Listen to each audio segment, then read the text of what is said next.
Welcome, everybody, to our True Self Talk right after our remote energy session. This was a particularly full session. Thank you all for coming. Many of you might have experienced an energy session for the first time. So we will use this opportunity here for reflecting and sharing and perhaps just motivating you to articulate some of these inner experiences that come forward when we go into this deeper meditation mode. So the only difference between a remote energy session and a meditation is that there are other people on the other side helping us along during the session. So sometimes this means, and I don't want to scare you, but sometimes this means we can tune into what you're feeling, what you're seeing. And sometimes it just means us supporting you on the way. This is not a clearing session or a session where we interfere. It's just that we support the field and we read out your guys' energies. So this is also the opportunity for you to inquire about your own energies and what we saw as sort of the deeper, unseen energetic processes in your own energy field during the session. And for this, I want to introduce the co-facilitators, Cheryl, Becky, Denise, Sheila, and Amanda, who were in this session with me doing the energy work. We do this as a team. So, hey guys, can you say hi real quick and show everyone that you're there? Your mics are open. Hi, Hello. this is Becky. Hello. Hi there. And for someone who's never done a transmission before, who of you remembers this, and now that you're sitting on the other side of it, has a few encouraging words here, just real quick, what a transmission and a remote energy session really looks like from our point of view, from us energy readers sitting on the other side. This is Sheila. I think I can kind of remember, and what I mostly appreciated and felt was the support. And that's the piece that was the most comforting, I guess, really. And so, yeah, looking at it from the other side, that's exactly what it still feels like. So it's kind of neat to know that that's what we're kind of doing with the field and providing that. It's kind of like a giving back too, right? Isn't it, Right. Sheila? I mean, it's like we all on our journey have had people, living or non-living, could be authors, could be healers, could be therapists, could be friends or parents who helped us along, who just supported us, who were there, who listened when we needed to talk. And when we facilitate energy sessions, it's kind of like this. Okay, we listen. All right. And if you speak up, if you ask questions, we answer.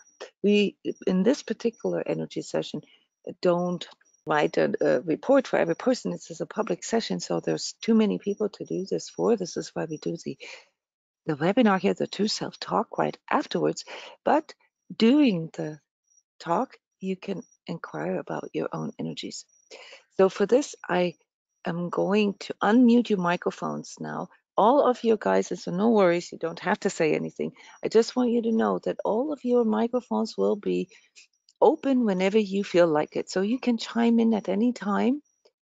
Yeah, so this is about support. And what are we supporting here? What is the purpose of this Connect with Your True Self remote energy experience?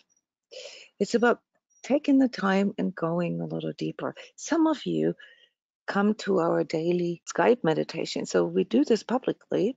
It's open for everyone. We do public meditations, and it might sound funny. Obviously, when we meditate, we all have our eyes closed and go a little deeper.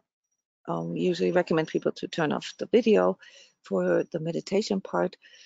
But the coolest part there is the actually talking about things, verbalizing, articulating inner sensations and feelings, and also sometimes the lesson that we are learning there. So this is similar, except for we don't see each other here right now. But it's for all of us to come together. So reflecting on the session now, how this session felt for you, sort of a first impression, and then we're going to sort of go deeper into it.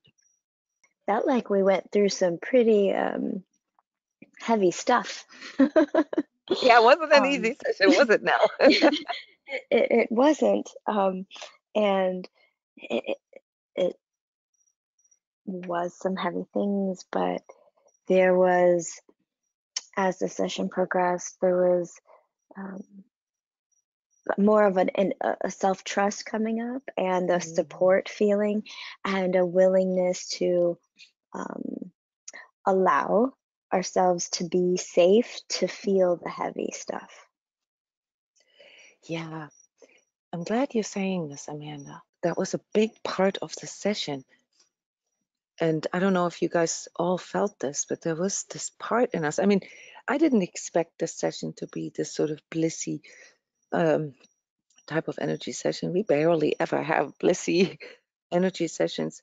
In times like this, where we are dealing with a lot of personal and collective aspects, there's a lot going on. And when we go deeper, we, of course, encounter all these going ons. Okay, so this, I think, Amanda, that's what you meant with the, there was a lot of stuff. There was just a lot of stuff. And the big part of that was to recognize that there is stuff in us that is holding us back.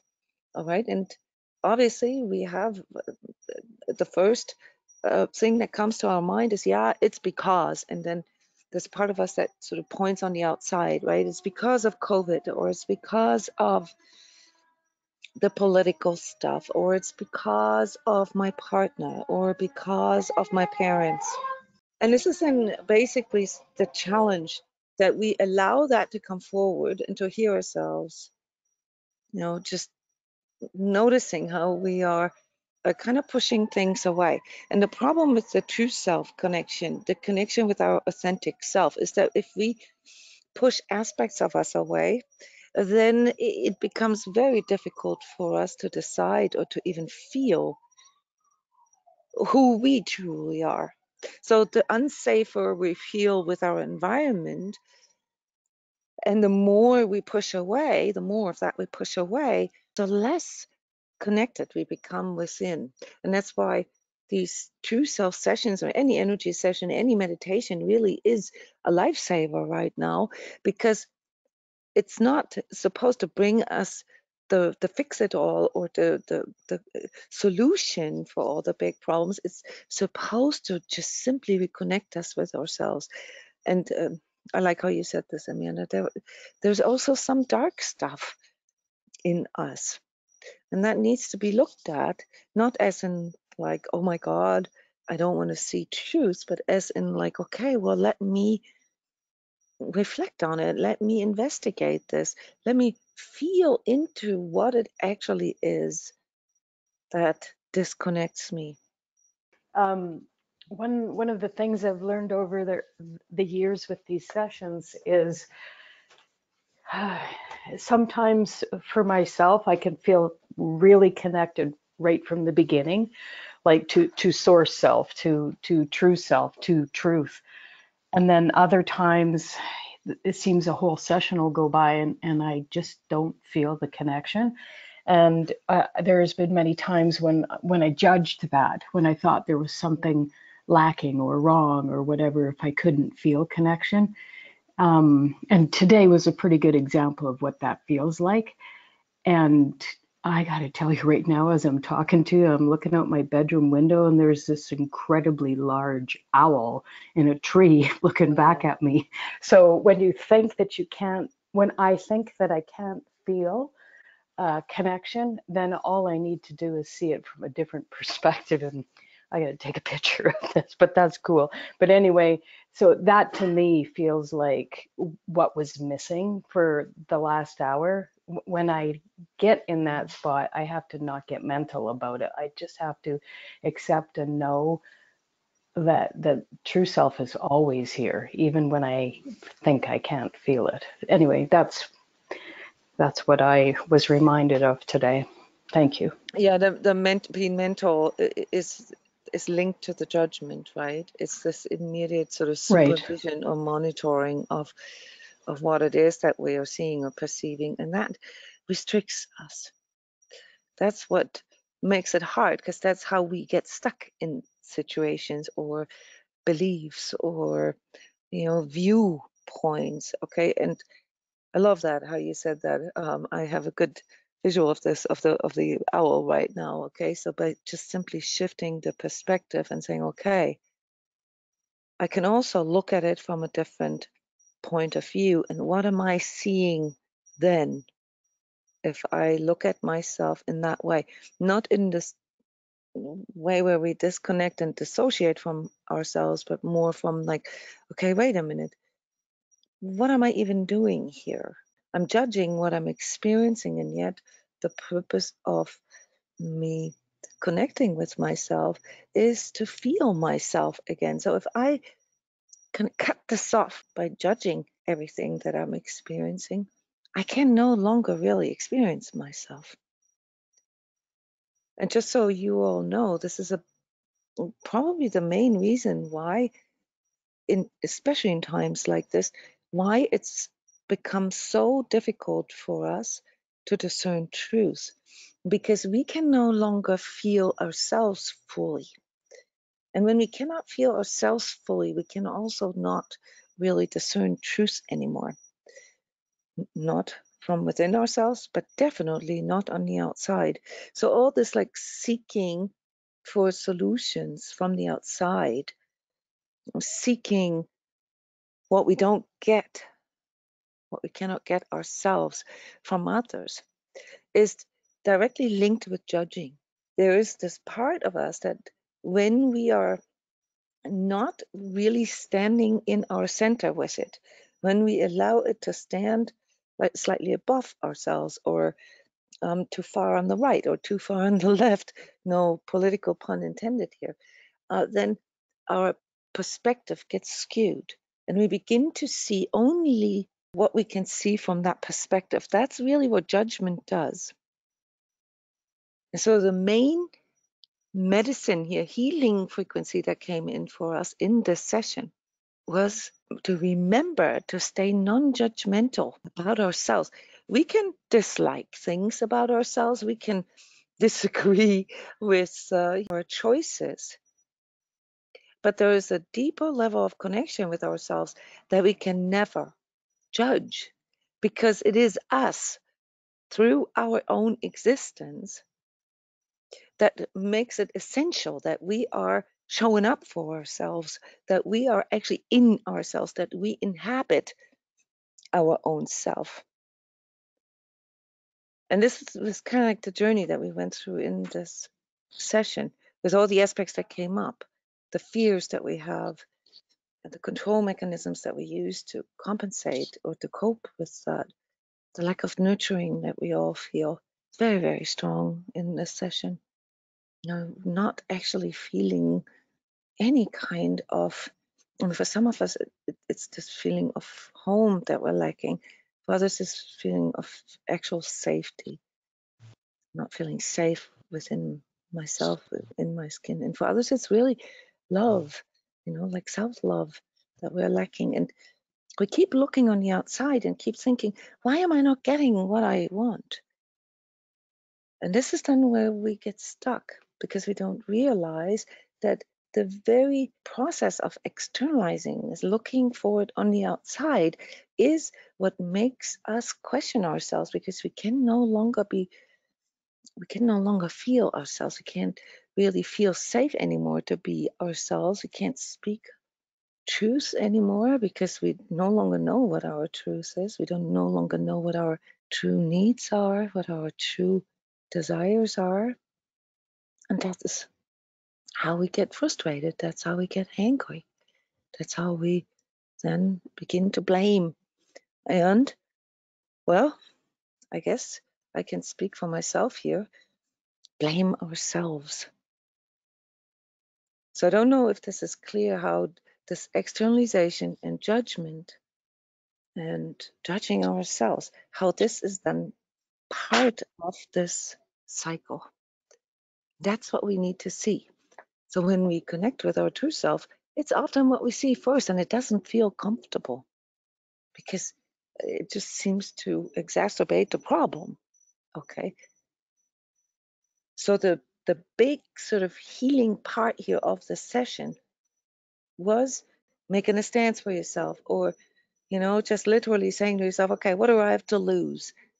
This question, what do I have to lose if I actually do what feels right to me? If I didn't have all these fears, if I didn't need to control all this, if I was actually true to myself, what would I do? That's a question for you all. What would I do if I felt nurtured and safe? If I didn't have to judge myself? If I didn't have to sort of constantly stay on my toes and control my environment, or die trying, more or less? What would I do if I didn't have all this heavy burden to carry? So in that session, from an energetic standpoint, was really deep recoding of why we're here, of what it means to be me, and what needs to be done in order to feel that. I mean, I can talk about this all day long. Until we have the inner experience of that, it's just blah blah, or an idea, or ideology. So the way this felt for me, you can all chime in now. In the beginning, it felt like a huge burden. It was so heavy on the shoulders, on the neck, the throat. It felt suffocating. But then at the same time, and this was the cool part of this healing energy that came in for us here for this group, there was also like an instantaneous grounding, almost like a reality check. It's like, okay, well, whether you like it or not, you're here now. All places are here, all times are now. You're here now. Okay, so what are you going to do with this? And it felt really challenging in the beginning. And then right around the 15-minute mark, it started to become a little easier. We felt how this connection was such a big part of our longing. We really wanted that inner connection, but still didn't dare to. And then right around the half mark, it started to become possible for some of you. So the hardest part for most of you, and this is a very large group, so I'm speaking sort of statistically here, was to let go of expecting these things that you fundamentally need and want to come from the outside. And yes, Julianne, there was a very strong energy. Julianne is sharing here in the chat. You can all do this. There was a very strong unification energy. It wanted us to reunite with ourselves. This isn't like some angel or whatever entity or whatever. This is your own true self guidance that is coming forward in those energy sessions, especially this one where the invocation really just points at yourself. You're not asking for anything on the outside.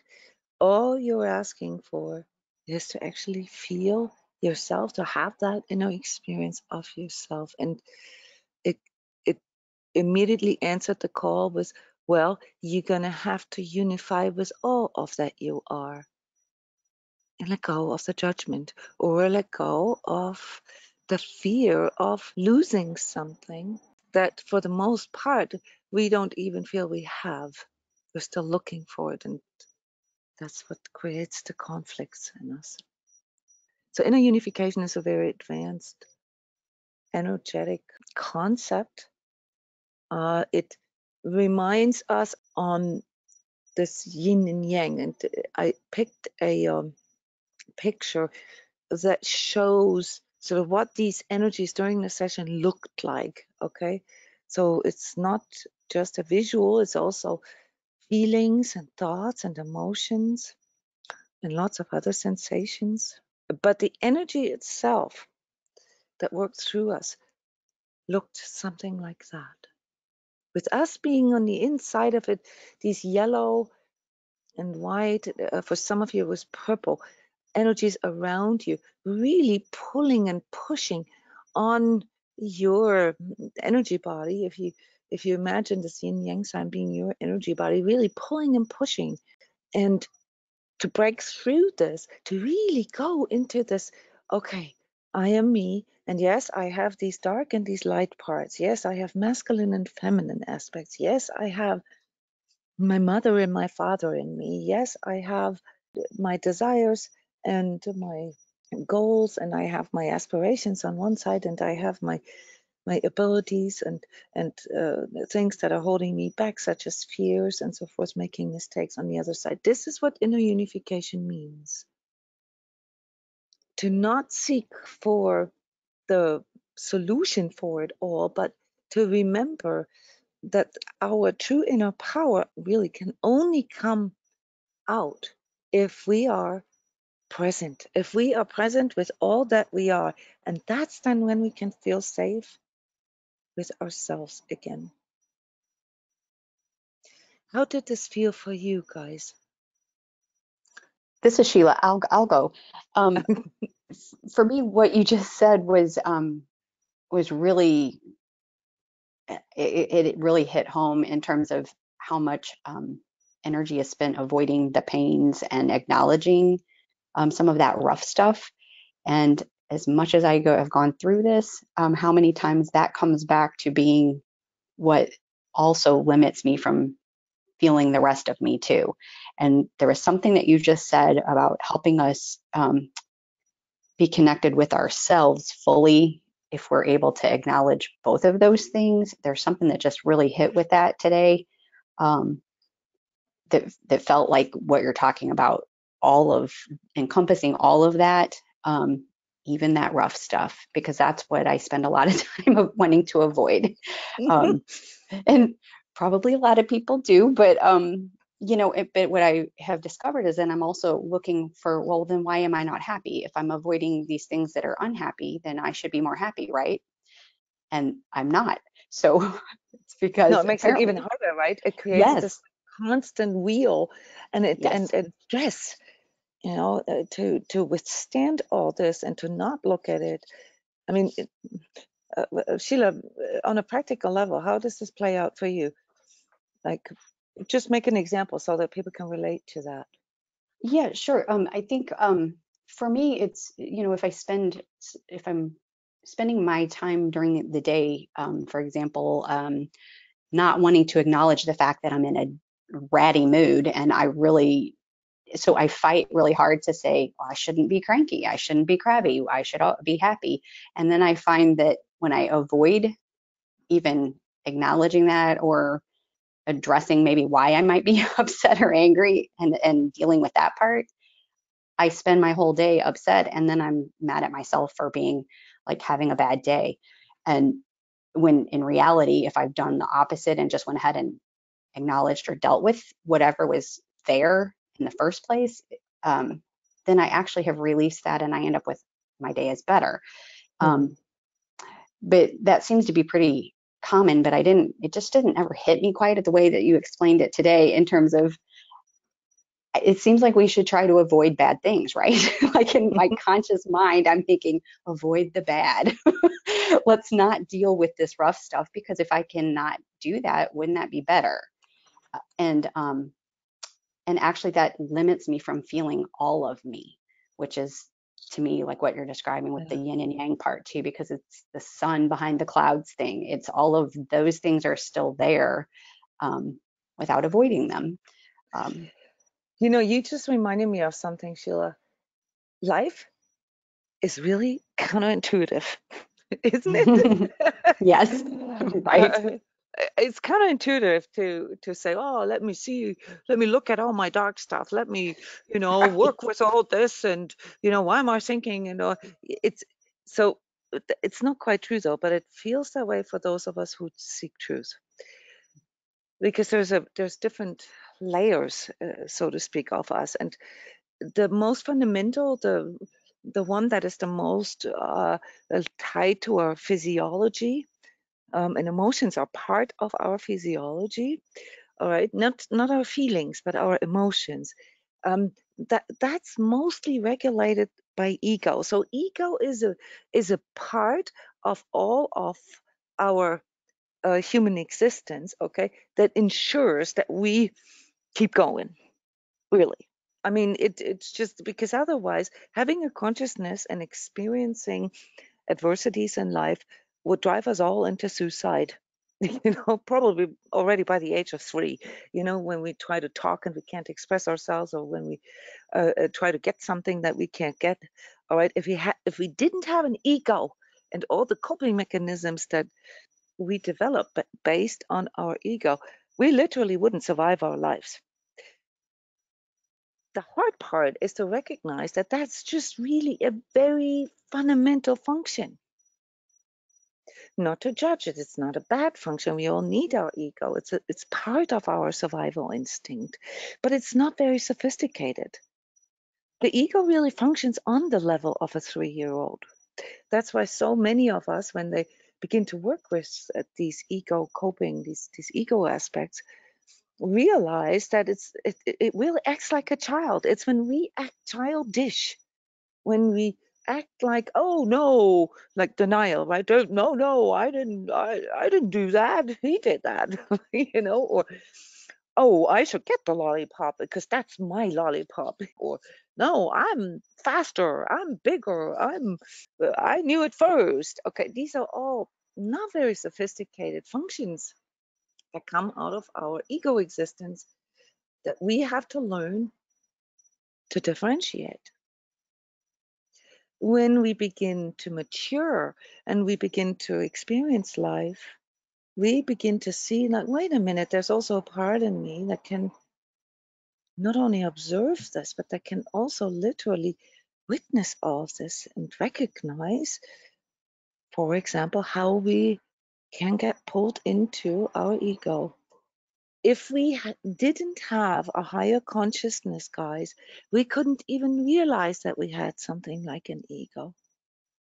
And as soon as that dawns on someone, it's like an awakening.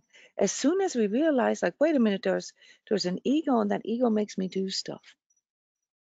And I can observe this. This is when this is when the mind comes in. This is when we have to learn to discipline the mind, because it begins then to judge it. And that's the part here in us that has to do with conditioning, that has to do with beliefs, with these frames of reference that we use that are that come through society. Okay, we begin to compare with others.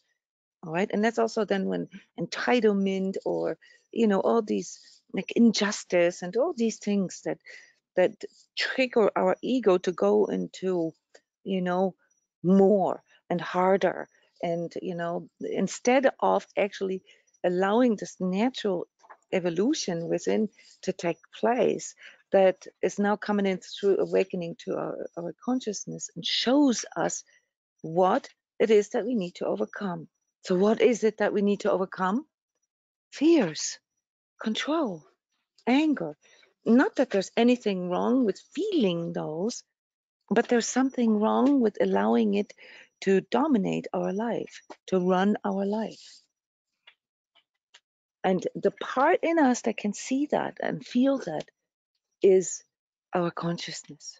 And so connecting with our true self ultimately is the process of, well, merging, of unifying the ego and the consciousness, because we can't live without the ego, but we have to go farther. We can't just stay stuck at a 3-year-old stage. And this is why life then maybe feels counterintuitive, because the 3-year-old says, the 3-year-old in us, right, says, well, but this is how it should be. Mama said, and I should get this, and I want this. And if I don't get this, then I'm going to go against you. This is Becky. For me, that all came up. It was a lot of inner child stuff, like, you know, I want this. So if I don't get it, then that means it's wrong. Or if it doesn't work out the way that I want it, then something's wrong.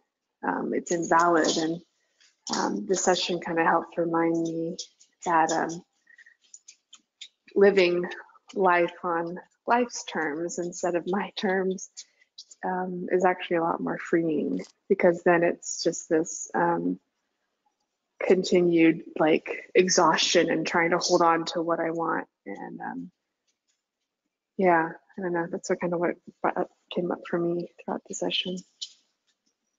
Yeah, did anybody else feel like that too? Well, I think the fear of letting go for me is it's like ego on top of ego, because it's not just the fear of letting go, it's my judgment of, not because I wanted something, but it's that idea that I spent a lot of time wanting this or pursuing this ideal. And so, how do you let go of something that it's like, it feels like some kind of self-betrayal, like to let it go and just admit that, okay, it's time to just see something different, let go of this ideal, take a different, route, that this wasn't, the way this was going to unfold the way that you had expected it to, right? So it's kind of like this, oh man, like, you spend a lot of time making a mistake and you're real invested in it, right? So the ego says, it's like a double whammy to let it go. It's like one of those, how we can like add judgment to our judgment and ego to our ego, and it gets so multi-layered that unless you just release it and agree to take it to a new future, you could get caught up in that circle. That's a really important keyword here, Amanda, the new future, because that's then ultimately the medicine, okay? This is the medicine that came in for you guys on whatever level, to just recognize this and to say, okay, I like what you said, Becky, to live life on life's terms, but that doesn't mean that it has to be shitty, okay?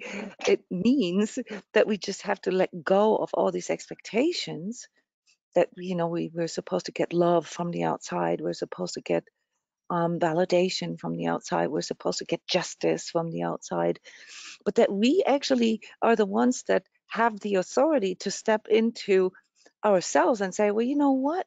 I'm giving that to myself. I am choosing to be me, and I am choosing to basically live my life how I want to live it. The only question here is if there is these unprocessed ego parts in me that can control that. So if it's all just about the lollipop, or all just about being right, or all just about being easy, or all just about being perfect, then it's not really the true me that is creating the terms. Those are terms that are somehow, and I say somehow because it's very individual for each and every one of us, imposed upon us from the outside. And for as long as we are looking on the outside, we will never find it. So we have to, at some point in our life, come to this place where we say, okay, I choose this now. I choose to live as myself. And I don't care. I mean, I do care, but I don't make this my prerogative how other people see me. I need to learn, and for many of us, it's really a learning process, a relearning process, to see the world from within myself and not from the outside in, but from inside out. And I am starting a new future. I'm focusing on rebuilding this. If we find ourselves in this rock bottom place, this ground zero place where everything that we've tried didn't work, all right, and it just seems so arduous, or like Sheila, like you shared earlier, it's just so stressful all the time, to resist all the, the stuff that comes in, the darkness that we feel within, the darkness that we feel on the outside. All right, then this is a place of rock bottom, or sometimes it feels like a dark night of the soul. But that's a place where we can do a reset. Okay, this is where we have to ask ourselves, well, okay, if all this was an illusion, okay, if all this goes down the drainer, okay, I'm still here. I still exist. That's an opportunity for me. It's an opportunity to rebuild, to focus on how I want it bit by bit. And it might just start out in a way that, unexpected, but through feeling a true connection within. And this is not new, but you know this or have heard this many times, that it sometimes takes that kind of experience, that dark night of the soul, this like sort of all the illusions and constructs of our ego need to fall away for us to realize who we are. And then we have to learn to, well, basically perform in that way. Like we have to relearn how to be ourselves, how to speak truth, and how to manifest that. And this is on a deeper level the medicine of this session. Okay, it brought in this, I want to call it courage to be me. It's a choice that we feel in that moment, even if it's based on rock bottom and we have sort of lost all control and we feel angry or we feel fearful, but we still are us. And that's then sort of what can help us to unify again, to recognize what our own essence is. I know that for most of you guys, this unification is too much of a concept, or too much of an abstract concept. All right, but like you guys articulated this here, it's really stopping. We need to stop to resist all these parts in us that we feel are unlovable or that are not good enough. We don't have to be perfect. We just have to stop resisting. And that's when we begin to feel something happening on the inside. And energetically, this looks like a fusion that happens inside a person. So obviously, the energetic processes there need to be trained. Okay, how we can induce this, how we can find back, in moments where we feel very fragmented. But Cheryl, you mentioned this at the very beginning. We can always start with shifting the perspective. Just simply letting go of the viewpoint. And the viewpoint, for those of you who have practice in shifting perspective, is often the one that got us into trouble in the first place. It's the judgment that comes with that viewpoint. And so inner fusion really means giving up on this inner duality and no longer needing to judge, and just recognizing that due to the fact that we exist, we also have the power to be and to manifest who we want to be. It's just that we need to let go of all the things that we're not. And that's the how we got to this place earlier when we said life feels counterintuitive. What are your thoughts on this sort of perspective? Learning to be true to oneself by simply giving up the judgment about who we are or what we are. What were some of the main sensations? Things in your body? Did you feel things happening during the session within yourself? Jona, for me, all afternoon before the session, I was feeling nausea and heat, like I was on fire on the inside. And the nausea didn't go away till the session was over. So that's always indicative of energy speeding up or stuff clearing for me.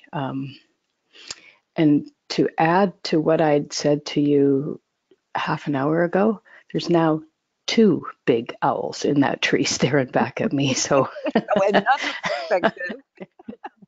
another perspective. It is just really cool. Anyway, I want to thank you and everyone that's on this call and in the session for this. It continuously reminds me that even when I think, my mind thinks, my ego thinks that something's wrong, it's not wrong. It's just an opportunity, and that's what doesn't feel wonderful is to me these days. It's an opportunity. I can see it clear. It doesn't always make it easy to get through it because there's, some story attached sometimes, but we all have the ability to see things from a different perspective or 2 different perspectives. Depends how many owls are watching. Thank you. Thank you, Cheryl. Yeah, there is a saying, and this works for most people. The duality in us, okay, the good and the bad, or the masculine and feminine, the whatever you want to call this, but this split inside ourselves that we all have, can always see 2 options. It's easy to see 2 options. Do you know what these 2 options are? All or nothing. Hurrah, and oh my God, or oh yay, I've got it made, and oh my God, I'm such a loser. Okay, these 2 options are always there. That is the perspective of the ego. The ego is the mouthpiece of our inner duality, and it can only see these 2 options: dark, light, good, bad, black or white, demon or angel. But our consciousness allows us to see a 3rd option, and that 3rd option is the middle. And in that center, between those 2 extremes, we find what this session was really about: non-judgment. That is the minimum of options that you should be able to see. Whatever your situation in life is, you should always see. Good and bad, you will always automatically see that. But there should always be a 3rd option, at least a 3rd option. And anyone who does that, who trains him or herself to see at least 1/3 option, then begins to realize that as soon as they let go of the all or nothing, that there's not just a 3rd option, there's also a 4th or a 5th or a 6th. As soon as we let go of judging what it is that we are experiencing, what we are seeing about ourselves, we begin to see that we have a choice. All or nothing is an illusion. All or nothing is basically reducing our existence to life or death.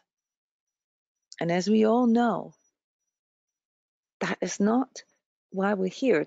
Our life isn't binary. Our life isn't about perfect or, total loser. It isn't about success or failure. It isn't about becoming the white knight in shiny armor. It's about maturing. It's about growing into our own consciousness and recognizing that the more we mature into our own consciousness, the more options we have, the more choices we have. And this is the most fundamental power that we all have, and that is free will, the power to choose.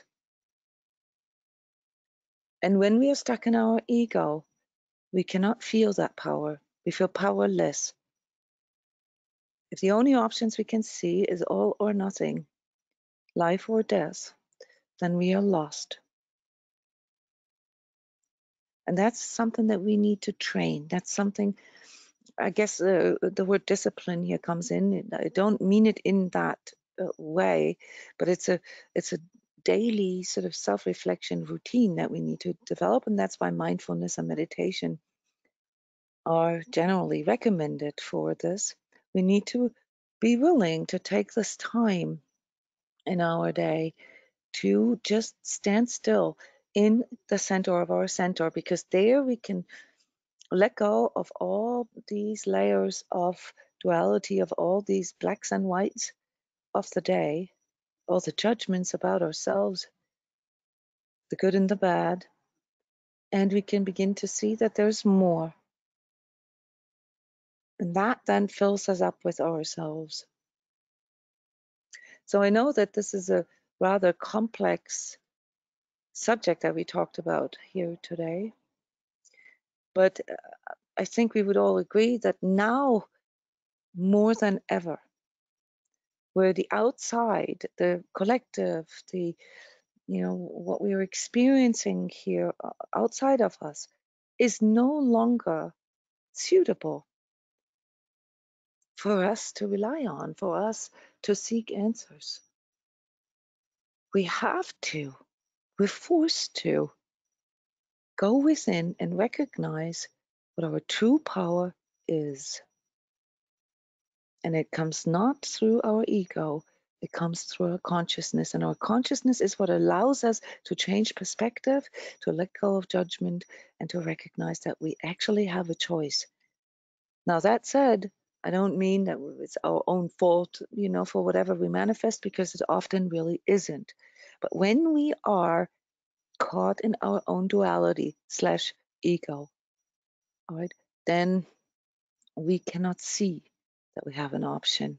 And that's when we are lost. So we need to be good, or become good at recognizing when we are caught in that state, in that sort of 3-year-old state, and choose to see the world with more open, with more grown-up eyes. And then focus on our choices, what we can do to rebuild this, what we can do to start a new future now. We don't have to wait for anything on the outside to change. Then we are dependent again. Then we make ourselves dependent on that again, and run into our own duality again. Yeah, like a shell cracking open. Julianne is sharing here in the chat. Yeah, there's a breakthrough energy with this. So with this, guys, I would like to close. I want to thank you all for coming, for taking this time, for sharing. You can inquire about your personal energies in the forum. So we have a forum for every energy session that was in your instructions, and you can receive the recording of this True Self Talk, again with the forum link. And you can ask about your own energies, and I'll reflect there. I've did an energy reading on all of you. And if you want to learn how to really get into the routine of this sort of resetting yourself at least once a day, then maybe take opportunity of our daily sacred self. That's these online meditations that we offer there for the public. Anybody can come. They're on Skype, not on Zoom, just on Skype, and they're open for anyone. And it's with meditating and sharing and discussing the things that come up every day. Thank you so much. Thank you to all the co-facilitators here, Cheryl and Sheila and Becky and Amanda, for sharing, for helping everybody along here with these experiences. And for showing up for another, for giving back the kind of support that we received at some point of our journey. Thank you, everybody. See you soon.